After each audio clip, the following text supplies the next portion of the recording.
Chosen one, this message may not be what you expected to hear today, but it is one that carries weight. If you are here, it's not a coincidence.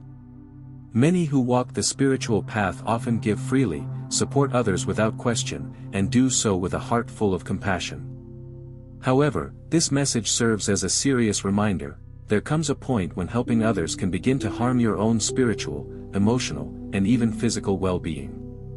Throughout life, we are taught that generosity is a virtue, that kindness, especially to those in need, is an essential part of human connection. And while that remains true, the chosen must also understand the limits and dangers of giving without discernment. It is important to recognize when your help is being misused, when your energy is being taken advantage of, and when your compassion is being met with disrespect. This message is not about abandoning the spirit of giving. Rather, it is about learning when to step back. If you are constantly offering yourself to those who mock, belittle, or disregard your efforts, you are not helping them grow, you are enabling destructive patterns, both in their lives and your own. The spiritual path of the chosen one requires clarity and wisdom. As someone who is spiritually aligned, you carry energy that can uplift others, but if that energy is continuously poured into vessels that do not honor it, your own light will begin to dim. This is not sustainable. The divine guidance for you now is firm: protect your energy. Do not give out of obligation. Do not feel guilty for setting boundaries. Every act of kindness should uplift both the giver and the receiver. If it does not, the balance has been lost. Helping others should never cost you your peace. This is not about judging others.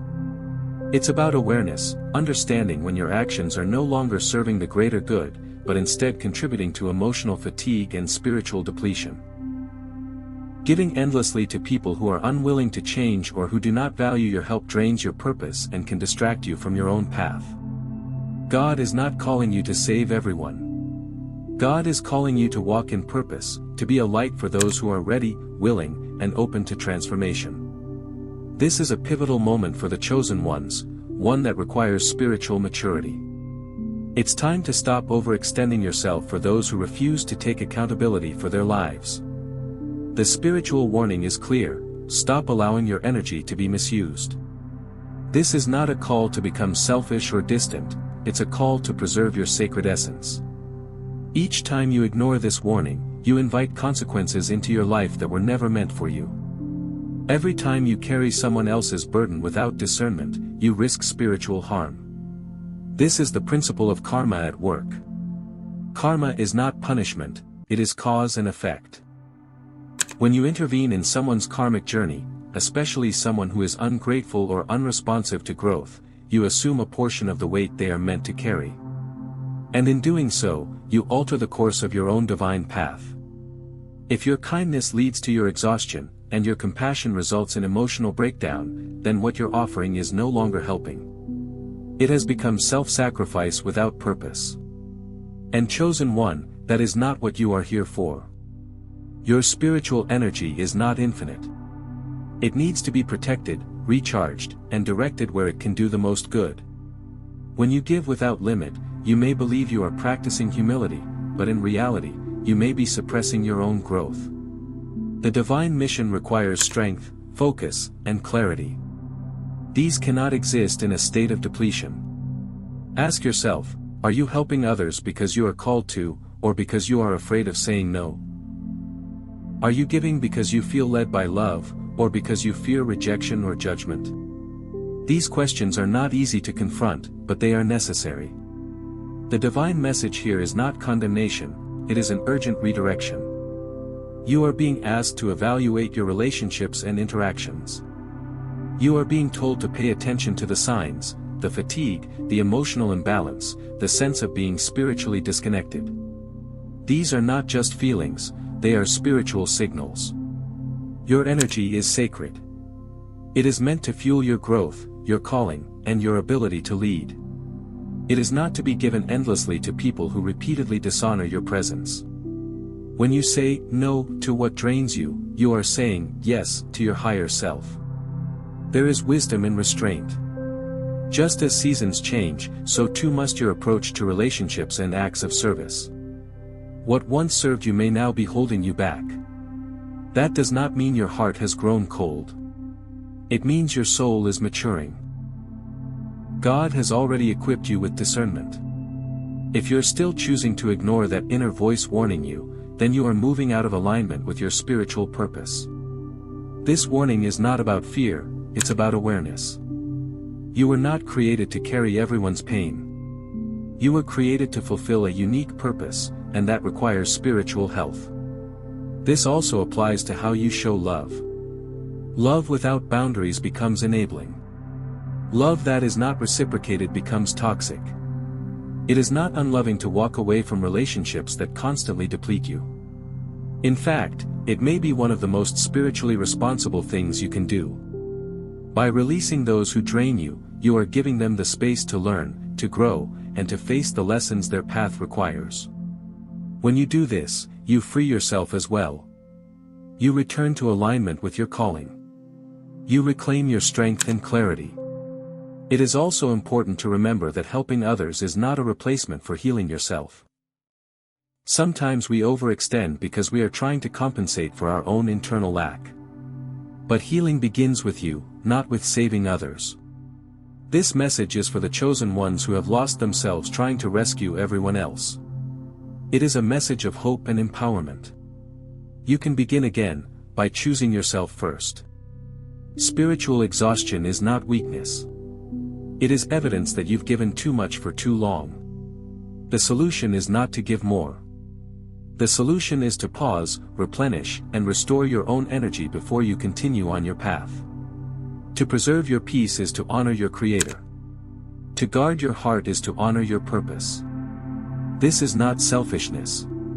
This is wisdom. You have a mission to fulfill. You cannot complete it while being pulled in every direction by those who are not willing to walk their own journey. You must let them go. Chosen one, understand this truth. You are not being called to abandon compassion, you are being called to align it with discernment. Love, kindness, and service are divine attributes, but they were never intended to be offered without boundaries or spiritual awareness. When you offer support to those who continually take without giving, you violate the sacred balance meant to guide your purpose. Many spiritually awakened individuals fall into the pattern of overextending themselves. They confuse their mission to serve with a responsibility to carry others. But this is not your burden to bear. God has not called you to walk someone else's path. You are not here to absorb their karma or protect them from their own consequences. Helping others becomes harmful when it interferes with divine order. When someone refuses to change, to grow, or to take responsibility, your continued involvement shields them from the impact of their decisions. In doing so, you not only delay their evolution, you also compromise your own. You were chosen to guide, not to carry. There is great power in letting go. Releasing relationships, patterns, or obligations that drain you is not an act of cruelty. It is a declaration of self-respect. It is a commitment to your sacred journey. And it is a recognition that true transformation must come from within, not through constant external rescue. If you continue to give out of guilt, fear, or habit, then your kindness is no longer pure, it is contaminated by pressure and self-denial. God sees this. And He is sending this message as a final reminder: your spirit matters. Your energy is not infinite. Your divine calling requires focus, not fragmentation. Consider this: how many times have you delayed your own growth to help someone who remains stagnant? How often have you set aside your healing to support others who dismissed your efforts? These moments add up. They do not go unnoticed, and over time, they shape the trajectory of your spiritual health. Spiritual burnout is real. It is not merely tiredness. It is the gradual erosion of your inner light. When you feel disconnected from your purpose, when your heart feels heavy, when your soul feels distant from its source, these are signs. They indicate that your energy has been misused, not by others alone, but by your own choices. Reclaiming your spiritual authority begins with one word: boundaries.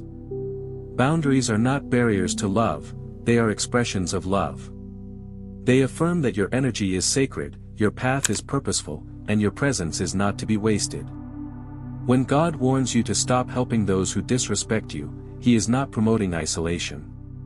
He is protecting your anointing. He is drawing your attention to the subtle ways in which you are being derailed from your mission, not through outright harm, but through gradual, continuous depletion.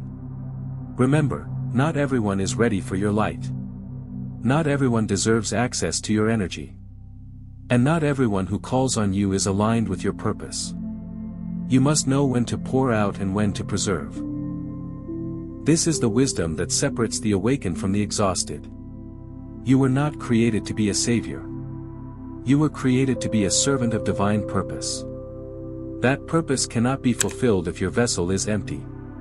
You must be full of clarity, discernment, and strength in order to walk the path God has designed for you. If you're wondering how to begin this shift, start here. Acknowledge the drain. Identify the people, habits, or situations that consistently leave you feeling depleted. Accept responsibility. Recognize that while others may misuse your kindness, it is your role to correct the pattern. Set clear limits.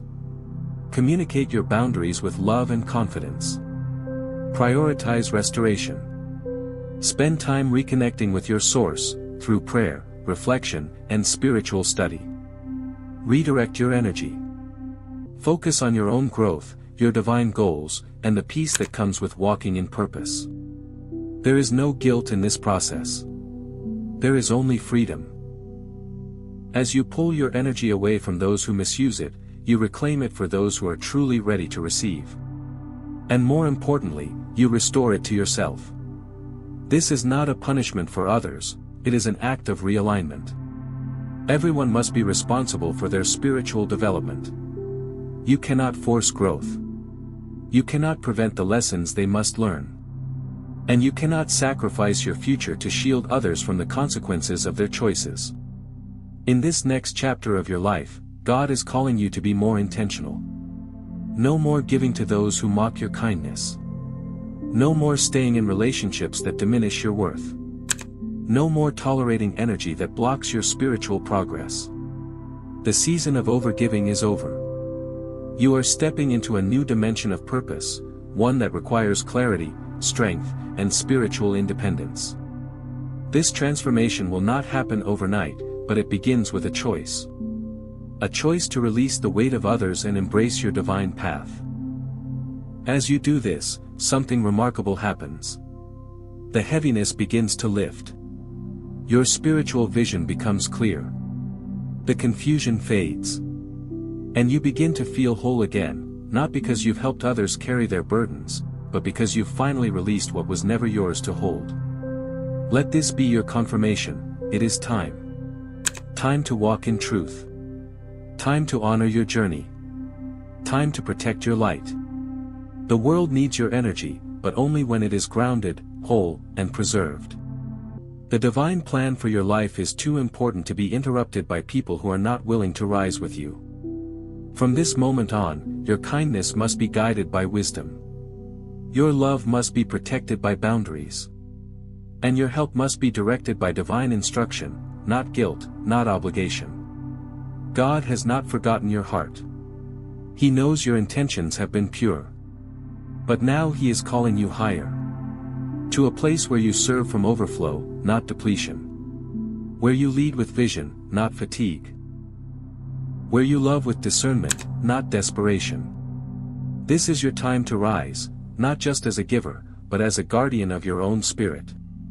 The shift begins now. And as you make this transition, expect to see the rewards of obedience. Your peace will return. Your energy will rise. Your purpose will unfold. You were chosen, not to be drained, but to lead.